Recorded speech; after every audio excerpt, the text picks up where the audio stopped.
ఏం పుట్టిందే మీకు? గుడ్డలలో ఏం స్వేచ్ఛ పాడైందే? ఏం డబ్బే ఆ డబ్బు ఉంటేంది లేకుంటేంది? పరుగు బతుకు, నీతిగా బతుకు.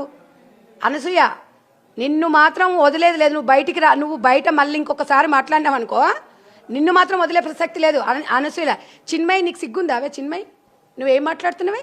నా ఇష్టం, నేను నా పాట నేను పాడుకుంటా, మా ఒళ్ళు మేము చూపించుకుంటాం అంటే నువ్వు బయటికి రావా? ఇప్పుడు బయటికి వస్తే అందరిదంతా నేను మామూలుగా జుట్టు మొత్తం బూరంతా పోతుంది.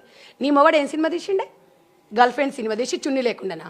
సిగ్గులు శరాలు ఏమన్నా ఉన్నాయా? సిగ్గు శరం ఉందా నీకు? ఏం మాట్లాడుతున్నావు? ఒక ఆడపిల్లవై ఉండి ఆల్రెడీ బయట ఇంత ట్రోల్ అవుతున్నాయి, ఇంత ఇబ్బంది ఇంత అవుతుంటే కూడా నా బతుకు నాది, నాకు అవసరం లేదంటే నిన్ను మాత్రం కోసి కారం పెట్టినా నష్టం లేదు. కోసి కారం పెట్టాలి నీలాంటి దాన్ని. దాన్ని మొత్తం ఇంకా నీకు దాన్ని సపోర్ట్ చేసిన వాళ్ళకు కూడా ఇవాళ శివాజీ గారు మాట్లాడిన ఒక్క వ్యాఖ్యకి సమాజంలో ఇవాళ అసలు ఏంటి ఇవాళ అర్థమైంది. సనాతన ధర్మం అంటే ఆడవాళ్ళ వైపు ఉంది. 99% మహిళలు ఇవాళ శివాజీ గారు మాట్లాడిన మాటలకు సపోర్ట్ చేసినారు అంటే మనం అందరం అప్రిషియేట్ చేయాలి. చేయకుండా వాడిని చెప్పు తీసుకొని కొట్టండి, వాడిని రాళ్ళ తీసుకొని కొట్టనేది మీ అజ్ఞానం. అది ఎంత బలుపు, ఎంత ఎంత అనుకోవాలి.